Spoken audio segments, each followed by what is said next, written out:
Hey, buddy, I'm Mike. I'm alcoholic. How's it going? It's going. It's going. It's going and snowing. All right, let's pray then.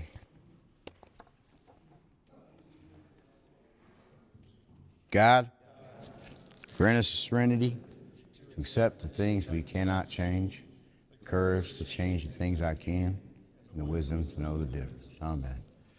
All right. How's everybody doing on their 4 steps? Oh, that sounds... I plead the 5th. Whoa. Hey, it's going. Honestly, how you guys doing on your 4 steps? Good? Done? No. Anybody done? Okay.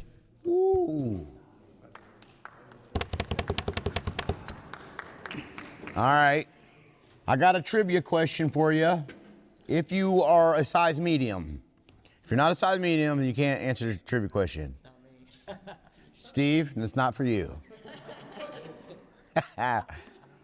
Okay, what is AA's Rule 62 if you wear a size medium? Only mediums.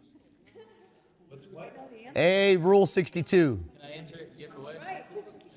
Well, we got a fellow back here. He just won you a t-shirt. Come on up, dude. Yeah! You're a solid medium, dude. Okay. This is, okay, if you were a medium, this is an easy one. What are the 4 absolutes? Oh, stand, selfishness, purity, and love. Woo, t-shirt.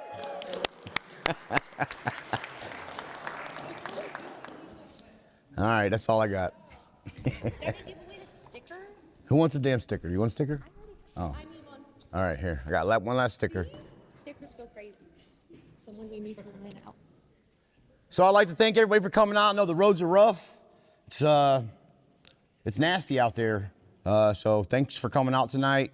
We're going to keep moving along here. Hopefully, you know, you have some time for doing your 4 steps. If you haven't done that, I know a lot of the fellas, especially the ones I sponsor, just did a 4th step. There is a WhatsApp if you're a primary purpose group home group member, but we'll talk about that maybe a little bit today. If you've just done an inventory and you know, what do you got? 1 resentment or none, maybe more fear than anything else. Then we kind of take a look at the 7 deadly sins and how we can use those as a means to try to do some inventory. And we'll talk about that a little bit tonight. Anybody have any problems with their 4th step? Are they stuck on something? Are you jammed up? Any questions that we can help you answer? Anything? Let me ask this question. Who's never done a 4 step like this before? Okay. And everybody else, a lot of people have, yeah. And so the only real difference from anything in the big book is the 3rd column. But it's not really different in a sense. It's just not explained in that way. When we kind of take a look at, if I'm saying that my self-esteem is affected, then how? It's really what the questionnaire is asking us. How's my self-esteem affected? Meaning, what role am I playing? Who do I think I am here? You see, what's my ambition? What am I trying to get? Yeah, it affects my ambitions. We can check that, and that's fine. There's not a single thing wrong with it. But when we start to be able to be a little bit more specific about how our resentments and our selfishness is showing up in the lives of all our relationships, it helps us to be more effective. It helps us to grow for sure. I found that for myself. I've done a lot of checks. Yeah, it affects my self-esteem. Inventories are wonderful things. My first experience with the 4-step was a complete checklist. Was I selfish? Check. Was I dishonest? Check. And I stayed sober.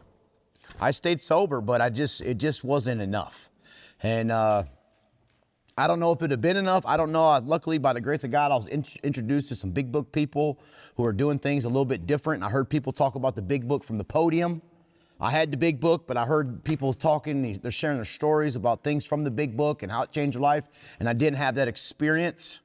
And enough sanity was restored to me as a result of doing the step work I did.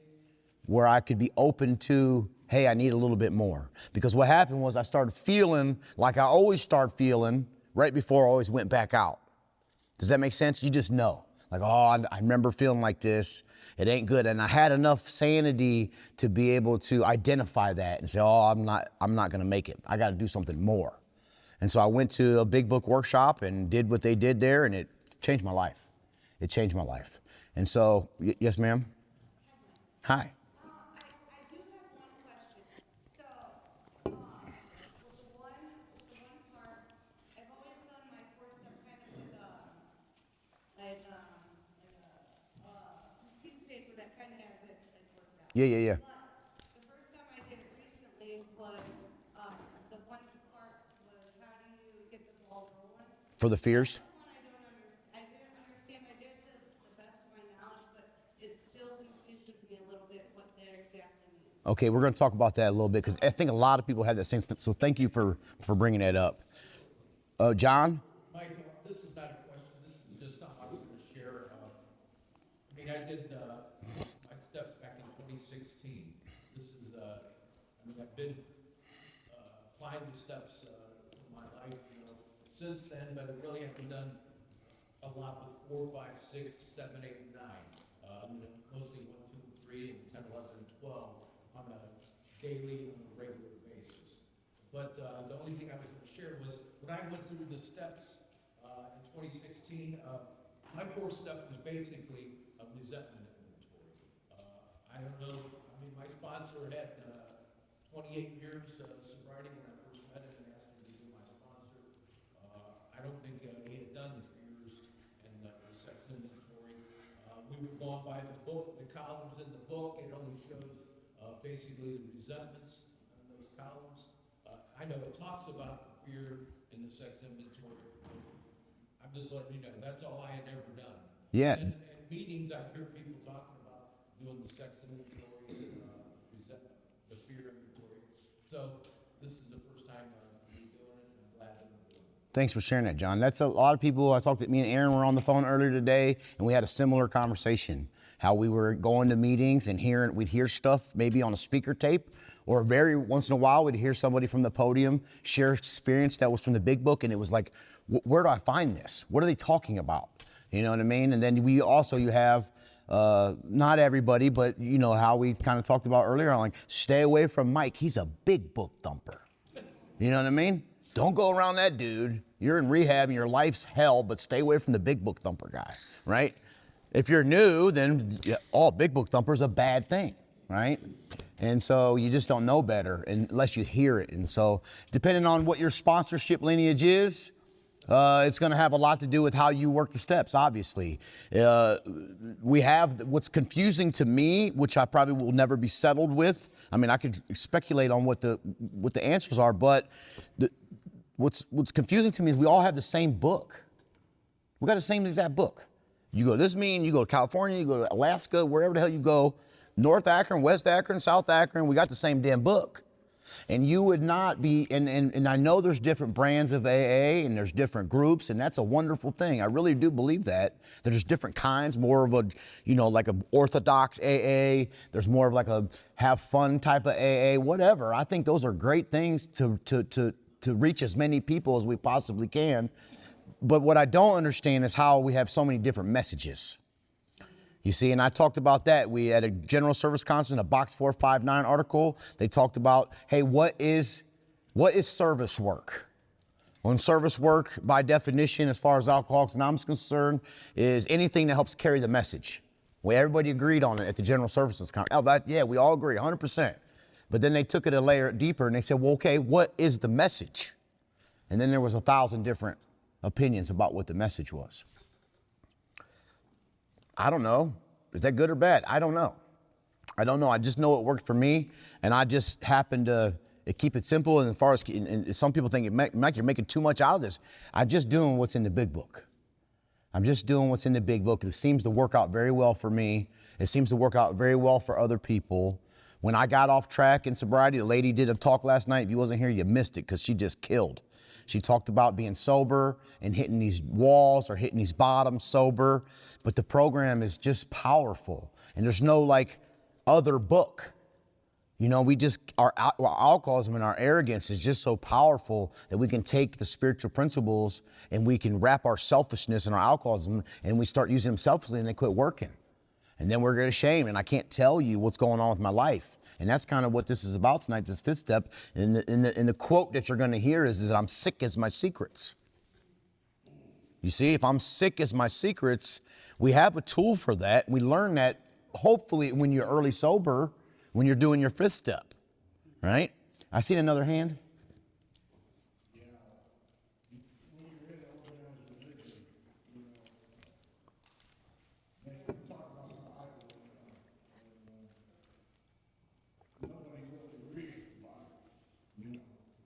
It's just the pastor putting forth what he believes, the statements of the Bible.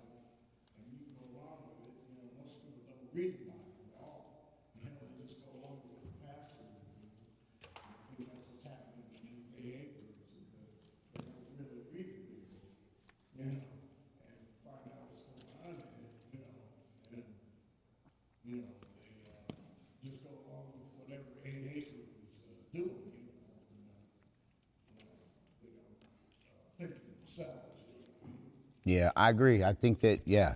And so if you're brand new and you don't know better and your butt is on fire, you come to Alcoholics Anonymous, you're looking for help, you'll do anything in the world to stay sober, and you get around, whoever you get around. And I think God is good in that sense that he can help, and his grace is a lot, more than I could think or imagine. And so, just like John had mentioned, which would be, all he ever worked was a resentment inventory. You know what I mean? But what a miracle that John could come to a workshop and say, oh, I heard about this sex inventory stuff. I heard it around, I just didn't really know what it was. But to get to do it and to be sober and to have that experience is amazing. It's just quite amazing. And some of the most powerful stories, you have redemption stories in Alcoholics Anonymous more than anywhere else in the whole world. The redemptive power of our program, doing things that we don't understand, very spiritual steps, is just overwhelming. But what's even more overwhelming are the people who've been sober for a length of time and just didn't know. I just didn't know that about this sex inventory. I just didn't know about this fear stuff. And then they do it and they've already been sober. The experience they have is just like an explosion. You see, it's a very, very powerful. And those people who have that experience, like John's talking about, usually go on to do great things because they get fired up about the program. You see? Chris? I can relate to John because I was a number of years sober before I started going to a different big book experience with my great-grand sponsor, soul, and then got exposed to the 12-step workshop that was done by my then sponsor, Tim. And then I got exposed to this one, and ever since then, it's opened me up even further than I could have ever imagined up until that point. Like, all I understood was the resentment thing, and I was told to burn my 4th step. And I thought, wait a minute, burn it? It didn't make any sense to me. So the sponsor I have now, when I did my 4th step, suggested I keep it. I was like, wait a minute, why? He said later, look, wait till you get to step 8, you'll understand why. I mean, I know I'm jumping ahead, but it was something he recommended, and it sticks to me why I kept this. Because I needed that for another inventory. Yeah. To answer your question about setting the ball rolling in our big book, and I'm going to try to answer this best I can. No, thank you, boss. Right here, it was an evil and corroding thread. The fabric of our existence was shot through with this. This is where it was bracketed along something difficult. It set in motion, trained the circumstance, which brought us misfortune we felt we didn't deserve. What does that mean? That means it's like here I am making a mountain out of a molehill or something. I mean, I don't know if that makes sense. I'll take care of it, Chris. Thank you, though. Thanks for your help. Okay, so I'm going to do a fear on here. And so how many other people have a problem with that? How do I set the ball rolling? A lot of people, a couple people. So if I'm afraid of, and I talked about this is just an easy one. Like I'm going to get cancer. And then I write why. Why am I afraid of getting cancer? Well, because I don't feel good. Google, right? Now I'm getting to get there, okay? How's it affect me? Well, I'm bugging out, going to the doctor too much, Googling stuff. You know, it's affecting me. You know what I mean? And then how did I set the ball rolling? Smoking cigarettes, smoking ciggies, right? Eating Debbie's all the time, right? Poor diet, blah, blah, blah, blah. Does that make sense? How does self-reliance fail me? Oh, it's stupid. You know what I mean? Well, I don't even know why I try. I'm afraid of getting cancer. I set the ball rolling into damn fear. It was my behavior, my actions, my thinking, something I've done almost inevitably to set me to be afraid of that fear. That's a very real fear by all means. And so I could write that if I don't understand that. I'm afraid of getting cancer. Why? Because it's on the news, because grandma had it, whatever. How does it affect me? It's probably gonna affect me the same way. You know, or I could be like, I'm eating all organic, expensive food and, you know, mixing berry slushes or whatever the hell and taking weird vitamins, right? How did I set the ball rolling? You know, if I don't know that it has it has everything to do with me, I'm gonna write down a big time different answer. You see? I'm gonna write down something like, by thinking about it or something like that, but really it's a little bit deeper. I set the ball rolling, my behavior almost, what Chris was getting ready to read, did not we set the ball rolling? You see, that asked us that question in our big book. And so almost all the fears, if you grew up like I did, I didn't grow up religiously, but I got very involved in religious things. And so the religious idea that I learned is that fear was from the devil. And maybe it is. I don't know. But in coming to Alcoholics Anonymous and doing inventory and writing this fear stuff from the big book, what I found out is almost 99% of the fears that I have, I created. They were born out of me trying to manage my life in some form or fashion. You see? Does that make sense? I just want to make sure I did this right. So I had that exact same fear, but my why and my how did I set the ball rolling are totally different. Okay, what you got? So like the fear is cancer, but like my why on how I have it is because like it runs in my mom's family and her sisters have the gene, so like I'm considered high risk. Yeah. And then how does it affect me? It gives me anxiety. I worry about it a lot. Stresses me out. Yeah. And like how did I set the ball rolling? I put because I haven't gone to the doctor for the blood test to get preventative measures taken. That's 100% accurate. Yes. Perfect. What about self-reliance? Would you put that? How does self-reliance fail me? Yeah. Almost inevitably, in almost every fear that I have, I somehow set it rolling. And it's born out of me trying to manage my life. And for most of alcoholics, we've been doing this. We've been managing our lives way before we put a drink in us.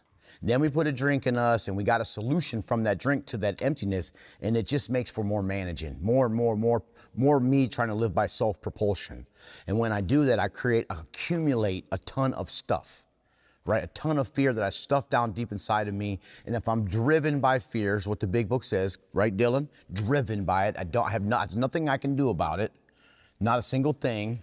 If I want to, I'm in the car, I'm being driven by fear, it's driving my whole life, and I live right down the street in here. I go to Porter's Trail, go down to 10th Street, and I turn right.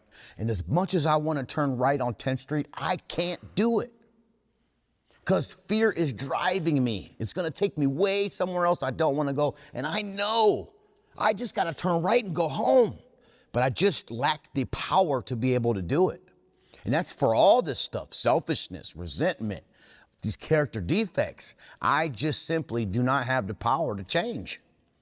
You see, all the change that occurs as a result of working the 12 steps has almost everything to has everything to do with us pursuing the relationship with God. In so doing, pursuing that relationship with God, what happens is I start to change. The change that happened in my thinking or in my actions or in anything in my life God did the changing. Right? And so what happens, the arrogance of alcoholism, the selfishness of alcoholism, especially if you've been sober, and I'm talking to most of the group here, because most of us have been sober, is that now I've been sober for a couple years or whatever longer. Now for some reason, because I'm sober, now I'm going to exert my power to inflict some change in my life, and it just don't work. And then I try harder, and I try it this way, and I try it this way, and I try to do it this way. I try to memorize this and do this, and it just simply never works. And so what does work? What worked always in the beginning was that God could and would if he were sought. And how is God could and what does that mean for us? Alcoholics that means steps 2 through 12. Right? It means all the steps. It could absolutely mean the first step as well. If I do these steps, God will take care of my problem. If I drew a line right here and I said, what are your problems? And you say her or him, money, bills, bored, angry, whatever the hell your problems are, sex, whatever the hell you come up with, cars only got one headlight, whatever, my handwriting sucks, okay? And if you are constantly focusing on trying to fix these problems, remember it's the wheel of unmanageability. You think that all these things are the problem, and they may be problems by all means, but they're not the problem. And so I take all my energy and I focus it on the sex, or I focus it on the bills and making more money, and it's just a circle, and it goes round and round and round and round. And I never catch up or go nowhere. Just like if I think, if I get in this relationship, my life is going to be wonderful. Bullshit. Whatever problems you had going into that relationship, you're still going to have them. They're going to shapeshift into some new shit, but it's going to be the same problem. And so you'll be back on this wheel going round and round and round and round because they're not the problem. The problem is my spiritual condition. The problem is the unmanageability of my spirit. And so if I take my focus off of all these, now God, by all means, we're adults, we have responsibilities, we have kids, we have things that we're supposed to do. But if I focus over here, prayer, steps, meetings, sponsoring, devotions, whatever, these things will go away. They go away. They somehow, in a spiritual way, God places us in a position to be able to take care of them effectively and efficiently, but usually these problems will go away. There'll always be some new shit. Always life's gonna show up, it's gonna fucking snow on Saturday or Sunday, things are gonna happen. But if I start focusing too much over here, or I obsess, because that's what we do, right? We're obsessors. If I start obsessing with all this stuff, it's just gonna get bigger and bigger and bigger, and it's gonna get more unmanageable, and I'm gonna make more and more of a mess. But if I take my attention and I focus it on this stuff, all this stuff seems to kind of go away. People get sick, money problems still happen, but the spiritual way of life is not a theory. We have to live it. It's more, I can deal with it. It's not crippling me. I'm not laying on the couch because I'm worried about where the money's going to come from. You see, I'm not enraged with anger that I just want to kill somebody. You know what I mean? When we're that angry or we got that stuff going on, it's no way to live. What it does is it makes for drinking. You see, how could I be sober and happy? If I was sober and miserable, I wouldn't be here. I'll go get drunk and high. I promise you. You get me too miserable for too long. I'm too sensitive. I just can't handle it too much. I'm just not good with that. You get me miserable for long enough, I'm going to drink. Meaning the obsession will return. Nothing's working. I didn't work these 2 jobs and I got all this money and I keep spending it and I can't catch up no matter what. she left me and I can only see the kids on this day and that day. And it's just, you see, and I'm miserable on the inside. Eventually my mind, remember we talked about that first step, my mind's gonna start to obsess with that drink. I'll have some thoughts, I'll warn them off, I'll wean them off. But when that obsession kicks, I'm done. I don't know when that's gonna happen. And so how long are we willing to push around being unfit spiritually? How long are you willing to push around untreated alcoholism? Because your alcoholism will manifest itself in all these different places. And have you focused on those problems, and you won't get nowhere. And you'll be miserable on the inside, and you'll get more and more and more miserable, and then it snaps. Go get one. Then you can't think about calling your sponsor or coming to the workshop or none of that shit. You're just going to do it. Then you go and do it, and you're like, oh, hell, why did I do that for? Might as well do some more. Right? And that's what happens for us. Does that make sense for your question, dear? Why set the ball rolling? Yeah. Anybody else? Questions on that? Okay, I want to read you the fifth tradition while we got a chance, because I always forget. The fifth tradition says, this is a long form. It says, each Alcoholics Anonymous group ought to be a spiritual entity having but one primary purpose, that of carrying its message to the alcoholic who still suffers. And so essentially, what's cool about that is it says that each Alcoholics Anonymous group is a spiritual entity. And so I want you to think from now on, when you go back to your meetings or wherever you go, your home groups, think of your meeting as a spiritual entity, because that's what it is. People are coming to these meetings and they're hearing stuff and they're getting sober, and the miracle in that is overwhelming. So your home group or whatever meeting you can go into is a spiritual entity, okay? It has one primary purpose. It is to carry the message to the alcoholic who still suffers. That alcoholic who still suffers can be the brand new dude or lady who's a day or two sober, who came here on the druggy buggy, or who came here on accident or whatever. That is the alcoholic who still suffers. But I promise you, I've been sober 16 years. There's been some spells in my sobriety right around 5 years sober. I about lost my damn mind.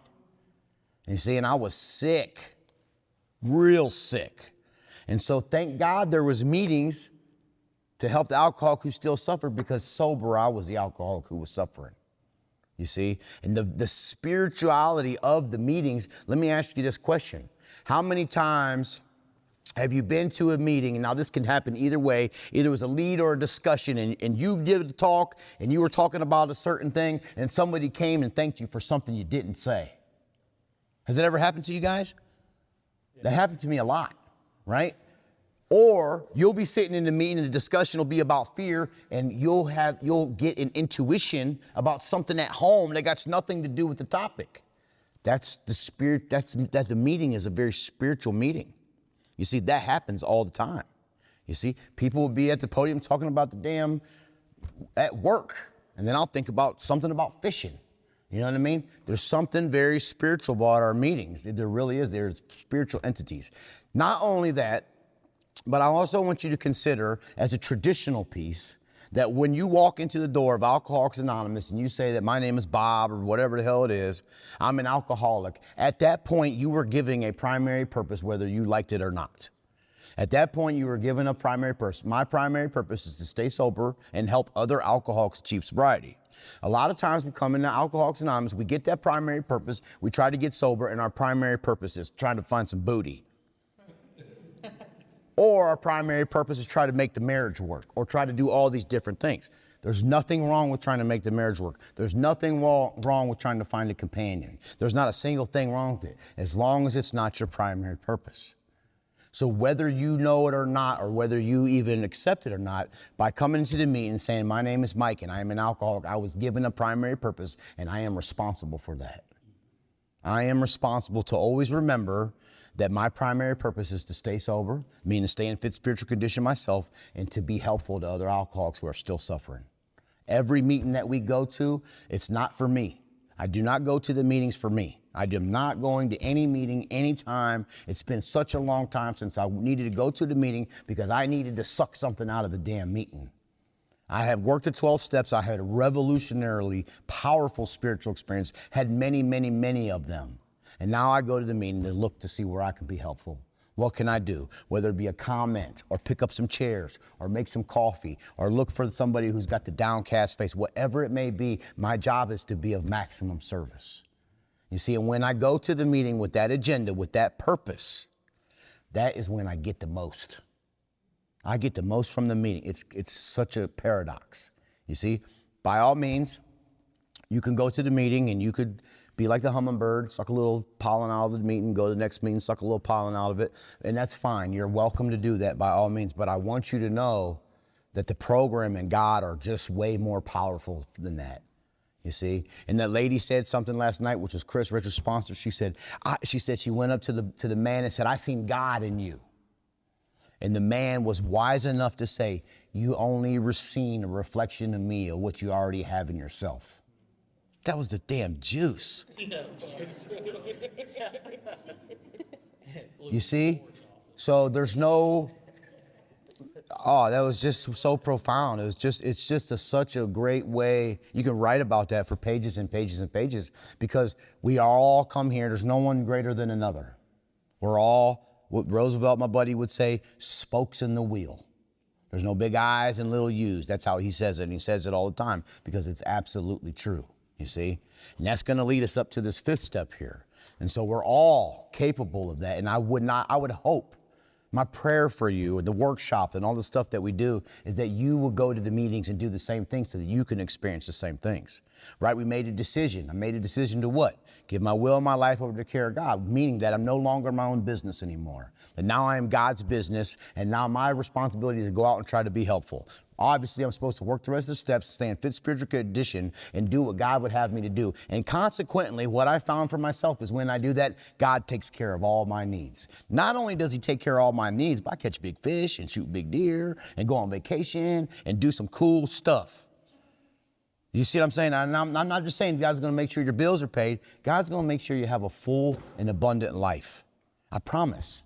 I guarantee it.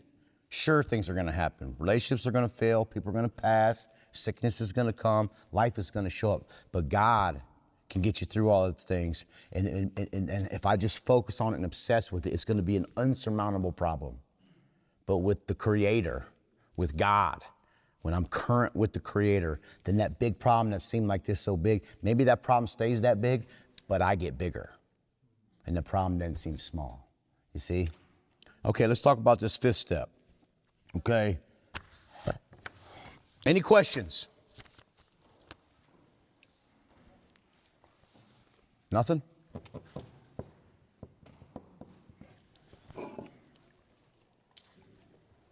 Admitted to God, to ourselves, and to another human being the exact nature of our wrongs, right?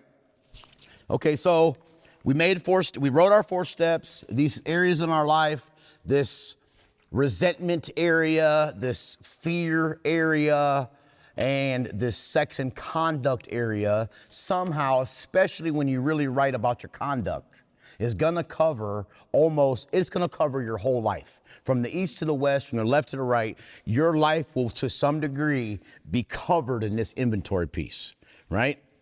And so for a very long time, I said, I don't understand this exact nature stuff. You see, I don't understand. And the resentment in that 5th step would be easy if I just had to admit it to God, right? Go to chapel, read to God, no big deal. The problem is there's another human being involved in this step.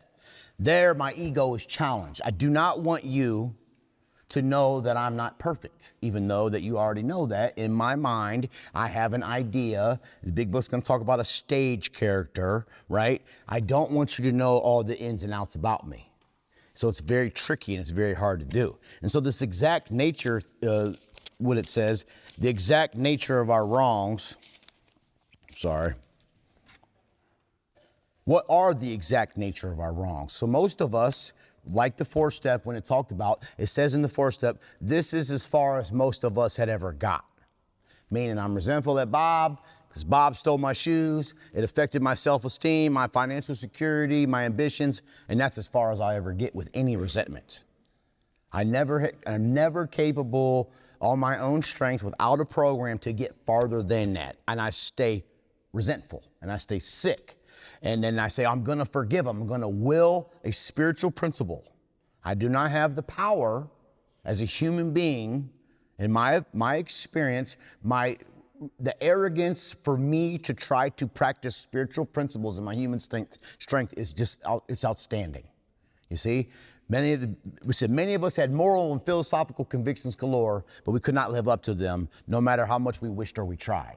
Meaning I tried to do spiritual things, I tried to do the right thing, and I tried it in my human strength. And then the next sentence goes and say, the needed power wasn't there, right? And so to some degree, I get to come as I am and be who I am, just get to be old regular Mike, you see, and be sincere and try to be authentic, and then God gets to do the rest.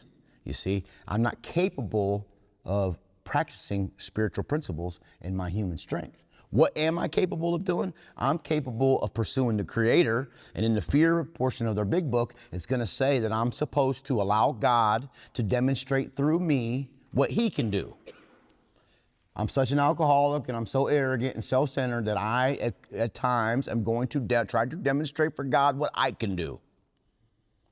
And it's just not as effective. It's just not as powerful. It's just not as amazing. And what happens when I try to demonstrate for God what I can do is I beat my chest and I think I'm the shit. And I get sicker. And I get more filled with self. And if I get away with it, it's the worst thing in the world that can happen is if I get away with it, you know why? Because I'll do it again. I'll do it again. And so how do I allow God to demonstrate through me what He can do? It's try to be an open vessel, right? Remember we talked about if I take a thimble to the ocean, all I'll get is a thimble worth of water. How much God do I want? You see? And this powerful step, this fifth step, is just so amazing because there's not a single person, you couldn't convince me, I don't give a shit what you would do. There's not a single, everybody in this room got problems. Every one of us. Every one of us got problems. Every one of us got some stuff we just don't want to tell everybody. Everybody got some stuff going on and had some things going on, is going to have some stuff going on. Every single one of us. Money stuff, family stuff, sex stuff, freaky stuff, all kinds of stuff. I guarantee it, 100%. And so when I think, because I'm selfish and I want to manage my life and I want to try to control my life and steer my way wherever I go, what my arrogance and my alcoholism is going to do, it's going to judge my inside based on your outside. And I'm going to think you got it all together.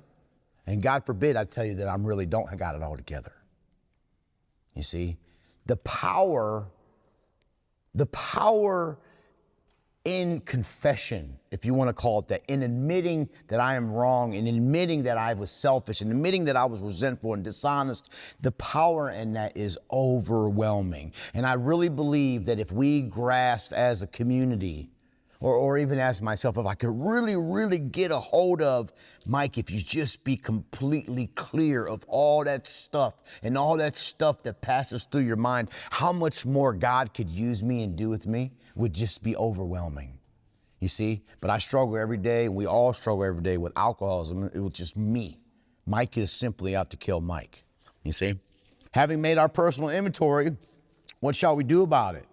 We've been trying to get a new attitude and new relationship with our Creator. If you're brand new sober, you don't even know that you're really doing that, right? I didn't know. I didn't know that was going on. I read that, but I didn't understand it. And so now that you're sober for some length of time, which who in here is less than 30 days sober? Not one person. Okay, okay. Now that we know that's the agenda. No, there's a fly. Oh. There's literally a gnat. My bad. You been drinking? I'm just kidding. Now we know that's our agenda. Our agenda is to get a new attitude and new relationship with our Creator and to discover the obstacles in our path. What are the obstacles in your path? Is it your wife? Your husband? Chris? Self. That's right. That's correct. That's an easy answer, but we can say that. We know the right answers. But when we drive out of here and we're going to work tomorrow and we're going to our regular life, do we remember that? Do I remember that it's Mike, that I'm the damn problem?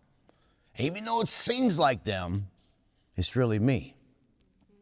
my selfishness, my self-centeredness, my fear, right? My dishonesty, those are my problems. My instincts is what the 12 and 12 would say. I have instincts to fit in, to be accepted, sexual instincts, well-being and security. And when they get out of line, it's still me. I'm the problem. We have ascertained in a rough way what the trouble is.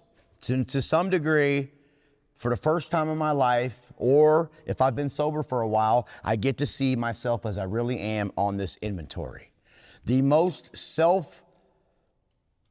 AA is not a self-help program, and it's not a self-help group, but the most empowering thing one of the most empowering tools that we have as Alcoholics Anonymous is the fourth column of the fourth step. The single most empowering thing that I can simply think of, I can't think of another, and I'll think about this week, and I'll give you an update. But the most empowering thing I think that we have as alcoholics is the fourth column in the fourth step. We have put our finger on weak items in our personal inventory. Now these are about to be cast out. This requires action on our part, which when completed will mean that we have admitted to God, to ourselves, and to another human being the exact nature of our defects. The exact nature of our defects is always going to be self. I mean, every single time, right? But if I'm sober for a long time and you're like me at all, you're going to think you already know. Just like I do. I already know. I know what the answer is. I know I'm the problem, blah, blah, blah. And just because I think I know doesn't mean I know. You see, this is a program of action, not thinking. Which brings us to the fifth step in the program of recovery mentioned in the preceding chapter. This is perhaps difficult, especially discussing our defects with another person. We think we have done well enough in admitting these things to ourselves. Most of us believe, and we have been, to some degree, society would tell us that just some introspection of my own self is going to be enough. Right? Most of us come here, we hear about confession at the church or something like that, but we don't really understand the power and the profoundness of this step.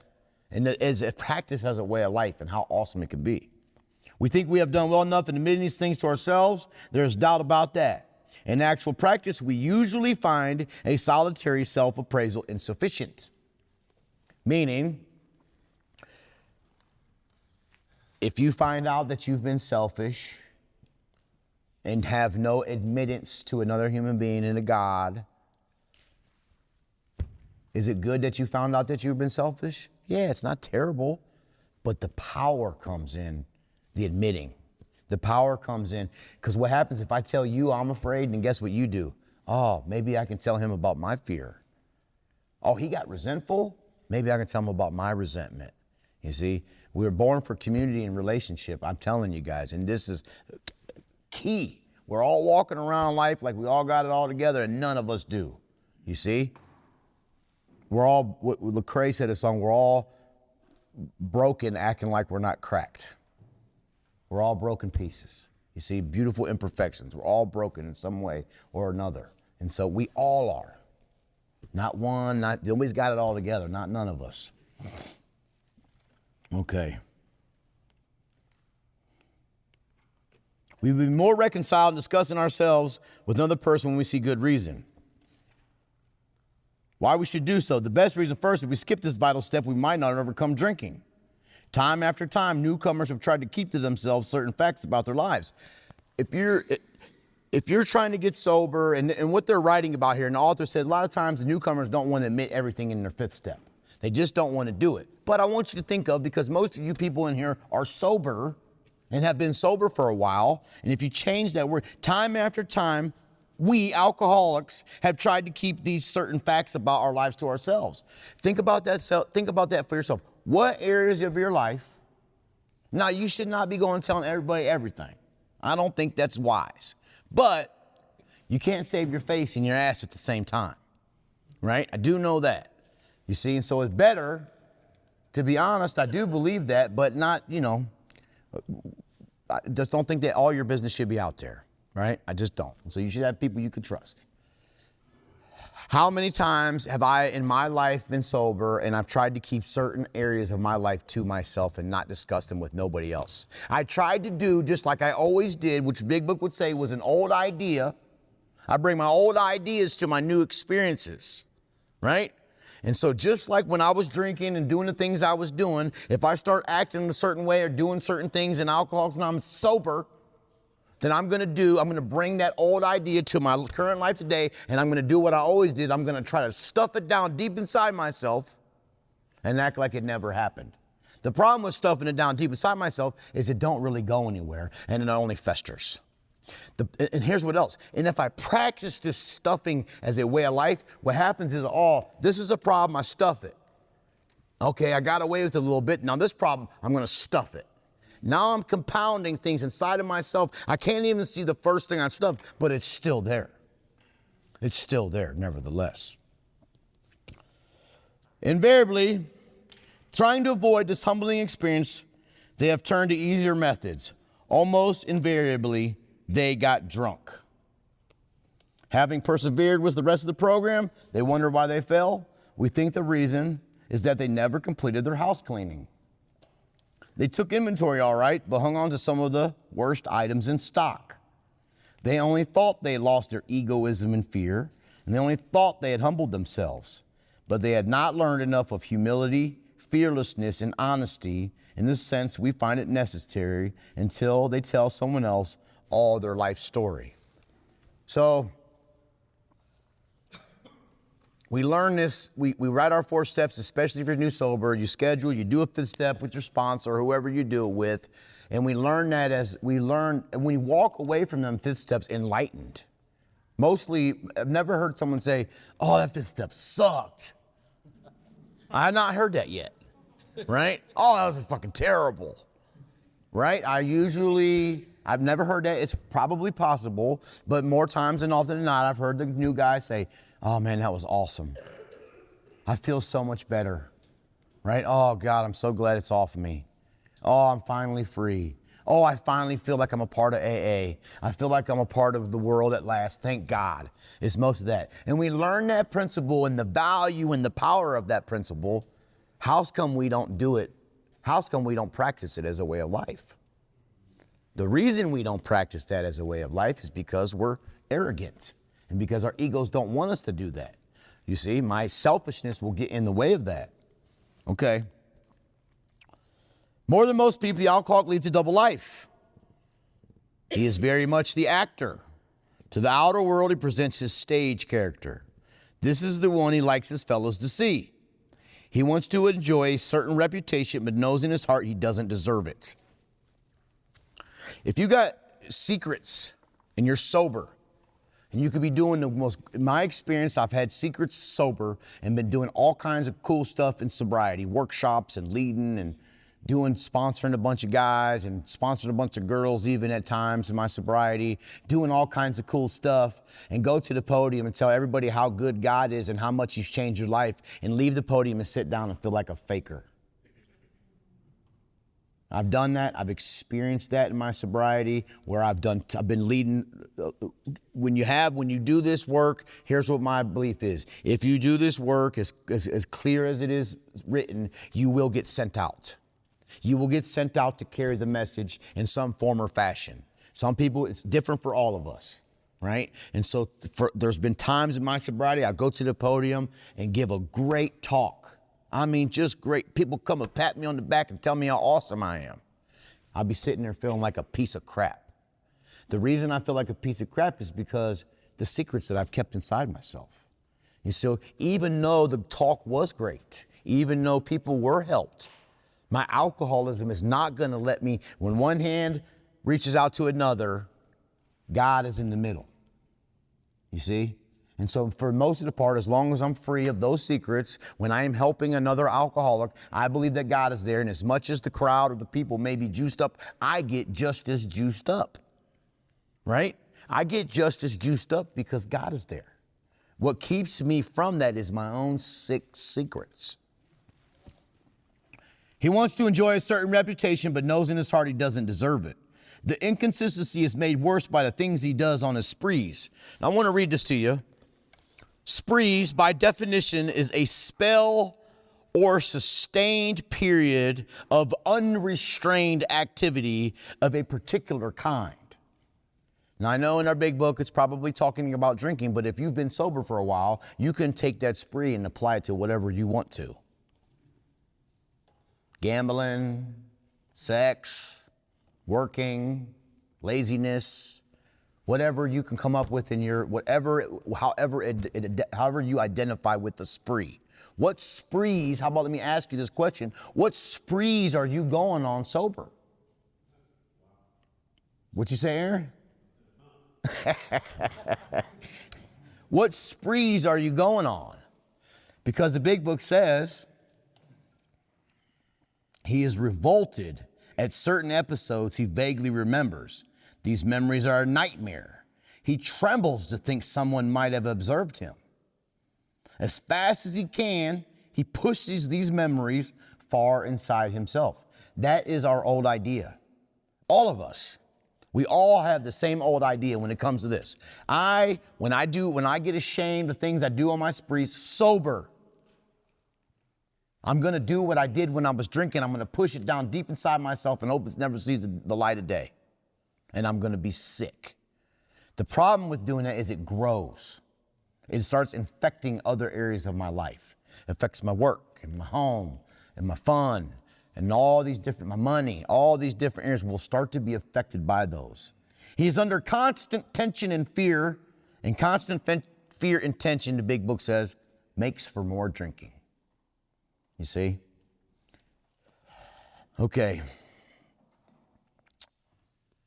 We must be entirely honest with somebody if we expect to live long or happily in this world. So the principle that we learn here in this fifth step is that, okay, I'm going to just let it all hang out here. I'm going to read all my resentments, all my selfishness, my fears. I'm going to start to see in a vague way how most of this stuff is my own damn fault. I'm going to see the unmanageability of self really come to life in this fourth column, in this fears, and in my sex and in my conduct. I'm going to see myself when I am controlling the show, when I am driving the car, these are the results. I'm going to see it vaguely, especially if you're brand new. But if you're sober, you're still to some degree, might be able to see it completely, but you'll see it. And so in order to live long, is there a whistling going on? Huh? It's the heater? Hearing aid. Oh, hearing aid. I knew I need one. Shit. If we are to live long or happily in this world, if you are not happy sober, it's only a matter of time. I don't know when the time is. Could be a day, could be a month, could be a couple years you hang on. I don't know. I know that I've seen people relapse in my sobriety with every single length of sobriety. People relapse a lot in their first year, but other people relapse, you'll be sober 10, 20 plus years, and then next thing you know, you heard they went out and they died, or they committed suicide, or they're back in jail, or whatever. And it's like, what in the world? It's shocking. But the lesson is that can happen to me. That can happen to me real easy, right? Real easy if I don't stay honest with somebody. I must be entirely honest with someone if I'm to live long or happily in this world. And so they got that saying, like, do you want to be right or do you want to be happy? The other saying is you can't save your face and your ass at the same time.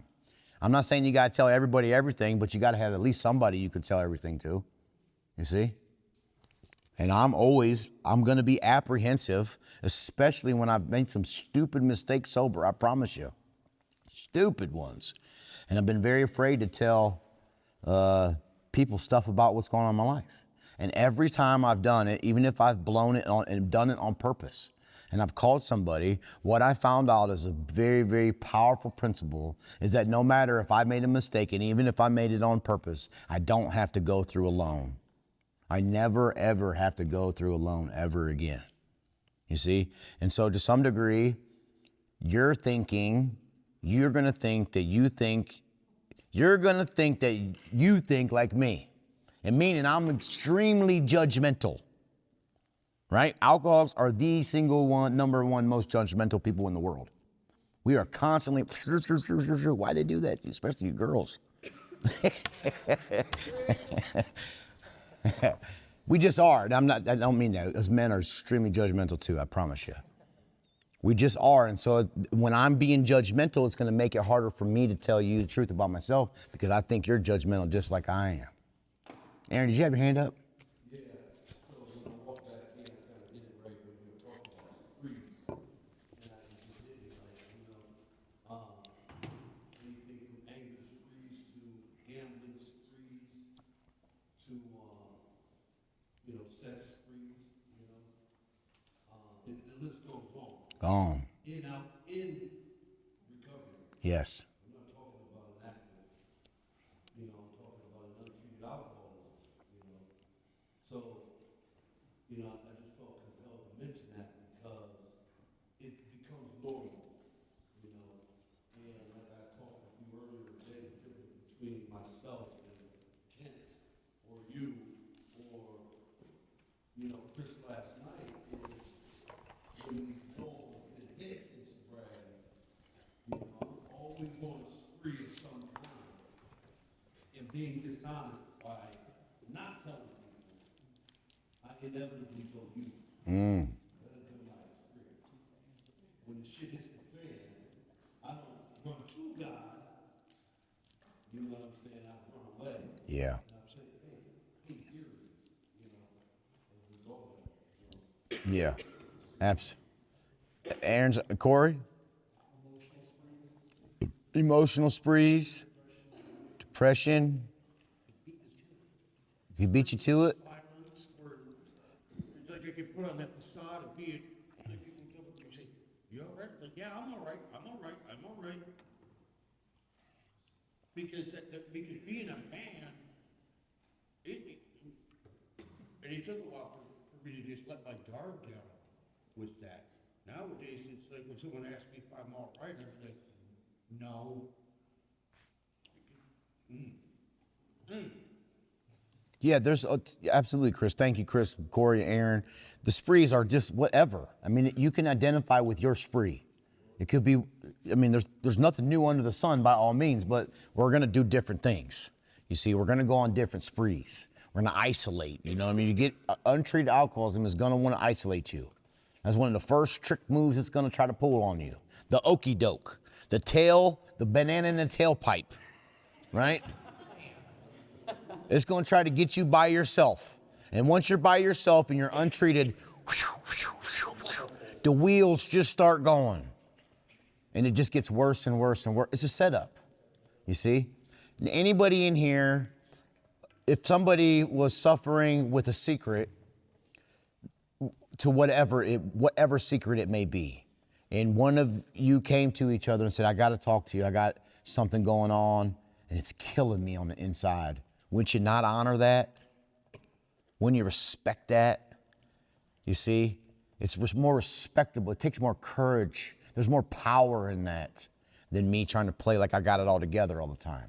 You see, it's disingenuous and it's not authentic for me to sit up here or for any of us to sit like we got it going on all the goddamn time. You see what I'm saying? It's just not real. And so some people are going to take that role and they're allowed to do that. But if you're a real alcoholic, where alcoholism is going to try to just get you in the hucklebuck and have you at home watching TV for days at a time until it can get you drunk or high, you cannot afford to play that role. Maybe you're not an alcoholic and you can act like you never got a goddamn flat tire. But I'm not going to identify with that. And the tricky delusion and illusion in that is that Mike's been sober for 16 years. He got it all together. I'm supposed to have it all together. And all I'm doing is lying. And you're believing the lie that I'm trying to tell you. You see? I need to see you go through and get through. So when I go through, I know who I can call to help me get through. It's more authentic. If I got it going on all the time, I am never going to be able to identify with that. I don't know what it's like to have it all together, not reach that place yet. You see? I get mad and do stupid shit and say stupid shit and turn my brights on when someone pulls in front of me, all kinds of stupid shit. I'm imperfect, you see what I'm saying? And I've gotten fist fights sober. I got in a fist fight on the way to the intergroup to do a corrections meeting when I was 4 or 5 years sober, right in front of the damn intergroup, like a damn idiot. I thought it was gonna be cool. It was terrible. You see? And why? Why did I remember that happened? I was like, what the hell is wrong with me? I was sick, real sick, you see? But I gotta let you know that because maybe you're real sick. And maybe you're on the edge of just blowing up somehow. And before you do, and maybe you might not get in a fist fight, maybe you just go straight to the dope house. Maybe you try some controlled fentanyl use. You know what I mean? It's probably not gonna work out good. You might die. And so I gotta make sure that I'm being authentic enough for you to know that, hey, you can come talk to me. You know what I mean? And another thing that we're gonna talk about here is that when someone comes and talk to you, this recently happened in our group a little.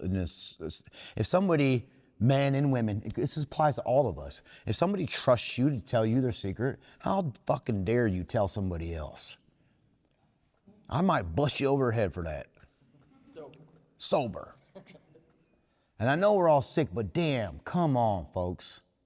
We need each other. This is a we program. How dare you tell somebody else's secret? That is diabolical. You see? Diabolical.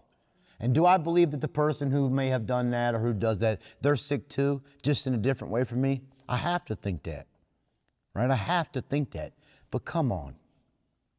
Yes, ma'am? What do you think if you're, like, you tell your sponsor something, she tells her sponsor? I think that's up the line. I think there's what I believe in is spiritual consent, right? Or something like that. Like when people ask me to sponsor them, I've heard that said before in that way, that if you ask me to sponsor, most people already know. If they come ask me to be their sponsor, they already know what they're getting. You know what I mean? They pretty much know. And I say that, especially to the guys who've been back out in and out. It's like, you already know what it is. You know what I do. You know this is what it is. Are you sure that's what you want to do? And so they know that there's I'm going to have the authority or the privilege to be able to tell them and love them and tell them the truth about themselves, whether it hurts their feelings or not. I'm not capable of sponsoring you and not loving you. No, I mean, what if you tell your, like, I would tell my sponsor something, and she would tell her sponsor what I said. Yeah, I think that's just kind of running up the line. Is okay? Yeah, I think so. And if you, They're just trying to help. yeah, 100%, I think that's fine. Now, if you said, hey, this is between you and me, then you should be able to have somebody in your life that you respect enough to do that for you, you see? And so it's talking about that spiritual consent thing. If I have not found a way to sponsor a guy and not love him, I don't know how to do that. I'm incapable of that. I've tried to not love these bastards, some of them. You see what I mean? And I cannot do it. You see, I don't got it in me not to do it. I genuinely, authentically love all the guys I sponsor. All of them. You see? And I want the best for them, which is, it's good and bad. Sometimes I say, oh, that's, I'm a little harsh because I want them to do well. You know what I mean? Sometimes I need to taper off. I'm learning. We're all works in progress. We're all beginners with the truth in some way or form or fashion. Okay? You got your hand up? Okay. Well, we also have to remember that there are some things we don't want to share with someone because, and I had this happen to me, because I shared something with someone very close to me, and I asked this is between you and me. The next thing I know, I had everybody and their brother in Alcoholics Anonymous coming up to me and asking me a bunch of stuff. And I got fed up with it, and I said, all right, who told you? When I found out that it was the very person who had made a promise to me that they would keep it between me and that person, it really briefly made me say, that's it, I ain't sharing this crap with nobody ever again. And a few days later, shared my inventory with a Catholic priest who figured that one out. Yeah, I've heard stories of, there's stories of that. You hear that. Any society with broken people, you're going to have people, if you're in any relationship with people, if you're on the fire line of Alcoholics Anonymous, you are going to see some crazy shit. If you stay on the fire line and keep trying to help people and sponsor people when they come and ask you, you are going to see some amazingly crazy, weird shit sometimes. It's just what it is. And like I talk, sometimes I say, I shouldn't be surprised by this, but I always am sometimes. Like, what in the hell is going on here, right? So you're gonna hear stories of betrayal. If you're an alcoholic, what's it say? Remember in the back of the big book? Someone might catch your couch on fire or some shit, right? You might lose a night's sleep. Consequently, we're in Alcoholics Anonymous, relationships are not always gonna work out. We all have the responsibility. I have the responsibility that if you hurt me, if you betrayed me, you did me dirty, I'll be resentful, but I have a program of action that helps me to get through that. It's my responsibility to get through that so I don't take it on the next person who comes along, right? Because the old saying, hurt people hurt people. And then we get to this 11th step and it says, what did I pack into the stream of life? And we're going to talk about that when we get there a little bit more. But I really believe that if I pack into the stream of life, if I do something kind for Steve, at some point, Steve don't even repay me. He don't have to repay me. I did something that God asked me to do for Steve. I packed into the stream of life. Maybe it might not be tomorrow, and it might not be next year, but what I packed into the stream of life through Steve, Steve will pay that forward and pack it into the stream of life somewhere else at some other time. I really believe that. I really, really do. Now, what am I packing into the stream of life? Steve, I would say, Steve, you're a piece of shit. You know what I mean? Right? And I have said that, but in a joking way. I promise I've said that. Them exact words have came out of my mouth multiple times. But if I mean it in a harsh way, Steve, you're a piece of shit. I packed something negative into the stream of life. And if Steve don't have a program of action and recovery to stop the cycle, he will pack that same bullshit into the stream of life somewhere else. I really believe that. Let's stay on focus here. Any questions?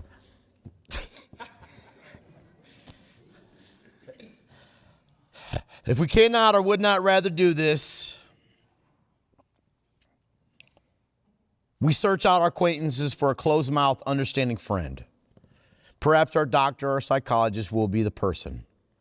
It may be one of our own family, but we cannot disclose anything to our wives or parents which will hurt them and make them unhappy. We have no right to save our own skin at another person's expense. I'm sorry? AKA can't save your face and ass at the same time. Well, just because so if I had something going on in my life,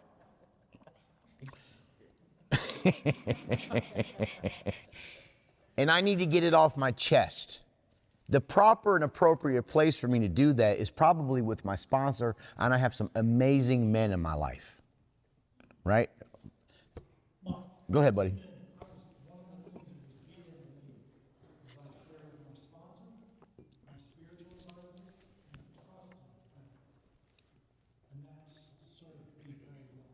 Yes.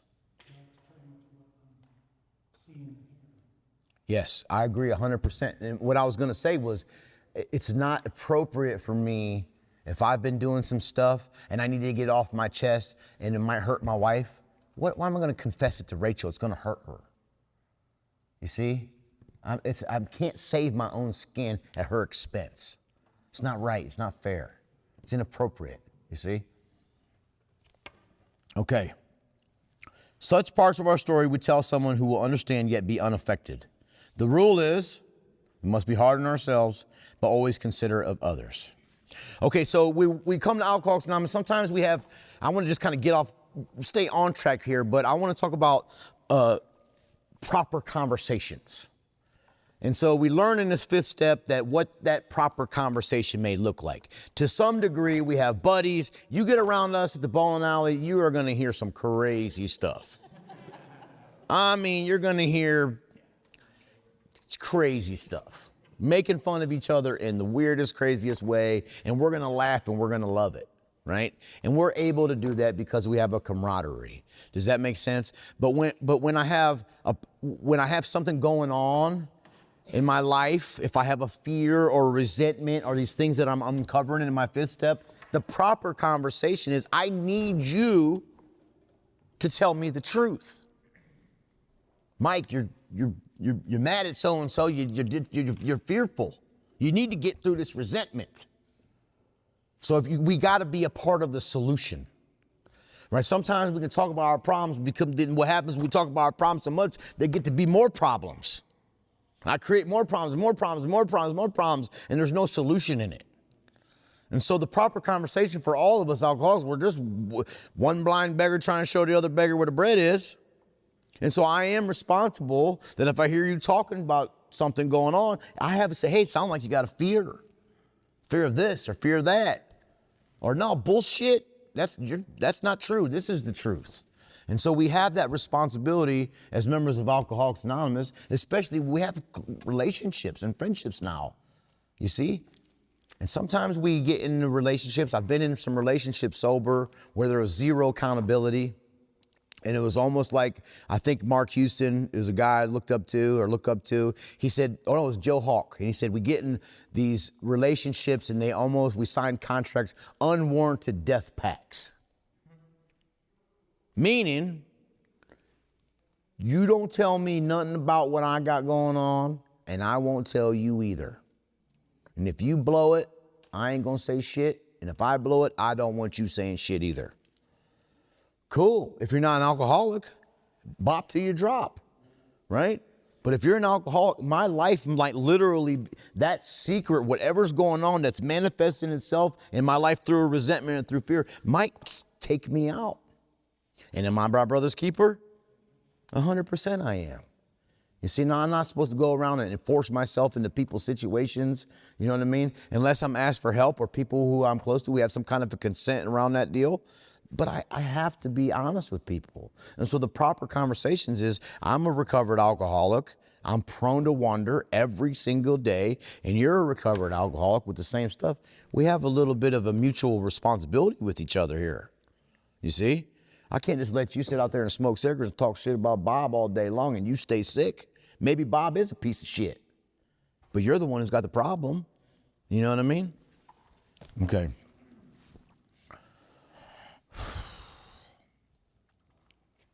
Notwithstanding the great necessity for discussing ourselves with someone, it may be one is so situated that there's no suitable person available. If that is so, this step may be postponed, only, however, if we hold ourselves to complete readiness to go through with it at the first opportunity. It's 2025. There's 400 meetings in the 5-county area. I don't know the number of alcoholics in our area, but it's an astronomical number. And I don't know how applicable this is today in this day and age, right? I just don't know. Meaning, I believe that I have had the best results from doing my 5th steps with my sponsor. I've done my 5th steps with my sponsor. The first time I didn't do a 5th step with my sponsor was last year when I had to get a new sponsor. I did it with the damn priest, but my sponsor told me to do. We just got together. He was only my sponsor for a month or so. We were in the workshop. He told me what to do, and I went and did it. Another thing I found is that multiple 5th steps, it's not asking you to do that. But I have found in my life, when I read my 5th step to more than one person, I get a really cool result, right? Sometimes I've read my 5th step to women, which is a whole new kind of, for us guys, to read our 5th steps to women, it's a little strange. And when I say a little strange, it's intimidating. And it's very scary. You see? It really is. But obviously, you got to have someone, you can't just read your 5th step just because you want to read your 5th step to a woman don't mean hey, the first damn woman that comes along, have somebody you respect, who you know is going to be a closed-mouthed, tight-lipped friend, right? And the same thing for you ladies. If you're in relationships, you better be clear with your significant other if they're okay with that. Those are things that you need to consider. But I have found that doing multiple 5th steps, the reward is pretty powerful. I get more free. Does that make sense? I had seen a hand somewhere. Was I tripping? I'm tripping. Okay. We say this because we are very anxious that we talk with the right person. It is important that we be able to keep a confidence, that he fully understand and approve of what we are driving at, that we will not try to change our plan, but we must not use this as a mere excuse to postpone. And here's the deal. When we decide who's to hear our story, we waste no time. A lot of times, I'm telling you, one of my big things is I hear that a lot. Take your time. Take your time, Mike. It's going to be okay. Bullshit. It's not the truth. The big book says in a few different places that I'm not to take my time. It says I waste no time. I go after it with all the desperation of drowning men, right? These are the things that the big book is saying. It means get to it. Why? Because I'm in the way of it. My alcoholism is going to manifest itself and tell me tricky shit and bullshit and delusional shit. It's going to make up shit. I had a guy yesterday, pulled me out, say, hey, Mike, can I talk to you? And I said, yeah. We went outside. This was yesterday. We're out there smoking a cigarette. I said, what's going on, man? He said, man, all week long, I just thought you hated me. I don't even know the fucking dude's name. Right? Didn't even know his damn name. And I was like, huh? And I said, and he's like, I really just want to tell you. I said, I'm going to be honest with you, buddy. I haven't thought of you one single time. You know what I mean? Not one single time I even think of you. I don't even know what your name is. But I respected his honesty because that's how his alcoholism was whooping on him. You see? And that's how our alcoholism will whoop on us. It was a complete delusion. I respected his honesty. And I told him, bro, you're just as selfish as could be. You got me hating you. I don't even know what your name is. That means you're like me. You're selfish just like me. You see, there's a camaraderie in that. We get that. We have written inventory and we're prepared for a long talk. We explain to our partner what we're about to do and why we have to do it. He should realize that we are engaged upon a life and death errand. This idea of me being able to talk to you about my secrets, about the things that I do in secret, sober or drinking, whatever they may be, past or present, it's life and death. Literally life and death, folks. Most people approaching this way will be glad to help. They will be honored by our confidence. We pocket our pride and we go to it, illuminating every twist of character, every dark cranny of the past. Now that's going to go into the 5th step promises. I remember bringing up that story. I would be so selfish in my early sobriety that I would go to meetings, and if certain people weren't at the meetings, my alcoholism would tell me that they didn't go to the meeting because I was there. Right? I'm serious. My alcoholism works in that way. I'm just that selfish. Now, I haven't thought that way in quite a long time, but I remember having those thoughts. And I remember being able to tell my sponsor about that and him telling me to help me identify, that's your alcoholism. That's how it's trying to get you. That's how it's trying to kill you. That's how it's trying to separate you. This is what you're not going to be able to stop that from happening on your own power. You see?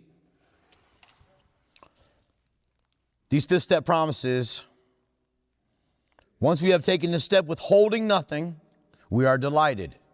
We can look the world in the eye. We can be alone at perfect peace and ease.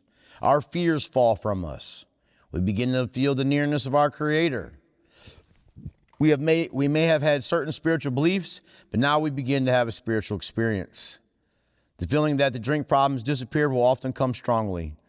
We feel that we are on the broad highway walking hand in hand with the spirit of the universe. That's a big deal, folks. And so we heard a talk the other day. I think it was me and Aaron and somebody else. We were driving to New York and Dylan.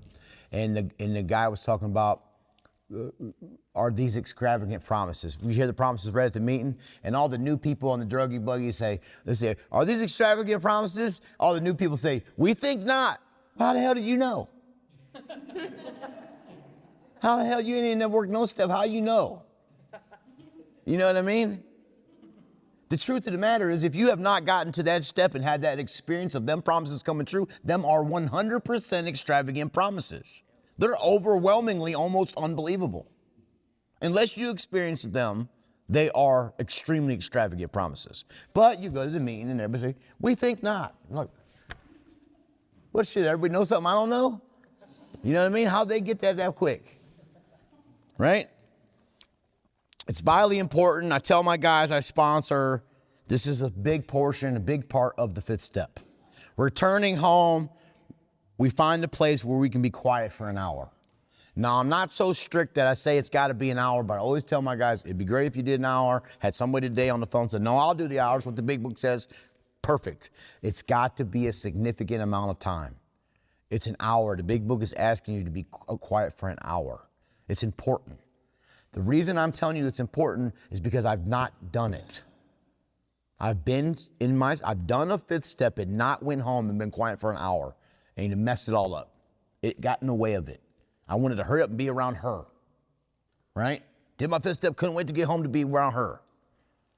It's just, the time, that hour is almost holy.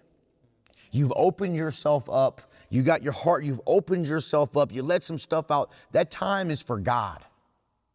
You need to, my suggestion is only let God in. Only let God in. Does that make sense? Because you start letting a bunch of other stuff in, you'll be looking for love in all the wrong places, right? Trying to fill the emptiness with its and hers and hims and freaky stuff and this stuff and all kind of stuff, right? Carefully reviewing what we have done. We thank God from the bottom of our heart we know Him better. That's the prayer. God, when you're first sober, this doesn't really make sense, but if you've been sober a while, God, thank you from the bottom of my heart that I know you better. Why do I know God better? Because I got the stuff that was blocking me from Him out of the damn way. And it didn't just take me looking for it and identifying it and writing it down. It took me confessing it to another human being. It's very, very powerful. Thank you, God, from the bottom of my heart, knowing how arrogant we are and how selfish we are and how judgmental we are, for us to have another person and read them every dark, twisted character, illuminating all that stuff is a miracle. It's a big miracle, folks. Thank God for the simplicity of the 12 steps, or we would never, ever do it. We would never, ever do it, you guys, and we'd miss. And so the prayer is, God, thank you from the bottom of my heart that I know you better. Take this book down from the shelf. We turn to the page which contains the 12 steps. Carefully reading the first 5 proposals, we ask if we admitted anything. Meaning, okay, I did my first step. I get why I'm powerless. Physical allergy, mental obsession, spiritual malady. I concede to my innermost self. Do I believe God can restore me to sanity? Yeah, I did some work on the second step. I got some of them prejudices out the way, blah, blah, blah. I made a decision the best I could at that time. I got down on my knees. Yeah, I did good. Did I leave anything out of my fourth step? No, I didn't leave nothing out. I've told everything. Or, no, I kept something out. This is when you find that. Oh, hold on, man. I got a sponsor. I left something out. I got to tell you real quick. You see? We ask if you admit anything, for we're building an ark through which we walk a free man. At last, is our work solid so far? Are the stones properly in place? Have we skimped on the cement put in the foundation? Have we tried to make mortar without sand? I'm going to stop because I don't want to get into the 6 and 7 or the juice. And I don't want to cheat for next week. Any questions? Okay, I want to encourage you to be authentic, obviously. It goes for me too. And I want to encourage you, if you're right, I want 5 minutes left. I want to show you this. The 7 deadly sins. So some of you guys have done inventory already. Some of you guys, or some of you may want to add this to your inventory. And so the 7 deadly sins, anybody know what they are?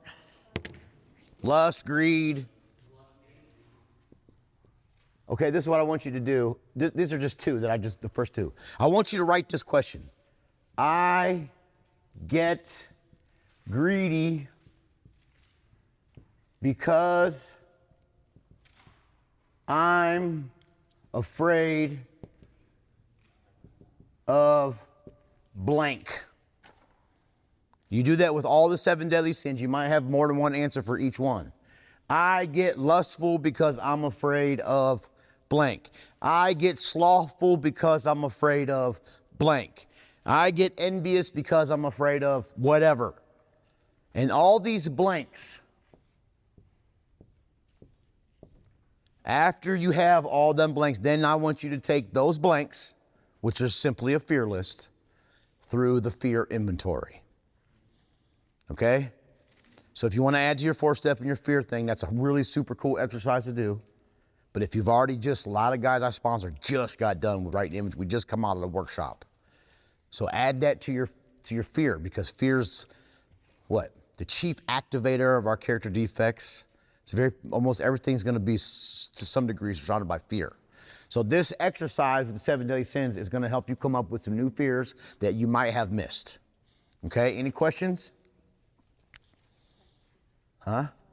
All right, let's pray it out. Our Father, who art in heaven, hallowed be thy name. Thy kingdom come, thy will be done, on earth as it is in heaven. Give us this day our daily bread, and forgive us our trespasses, as we forgive those who trespass against us. And lead us not into temptation, but deliver us from evil. Thine is the kingdom, the power, and glory forever. Amen. Solid.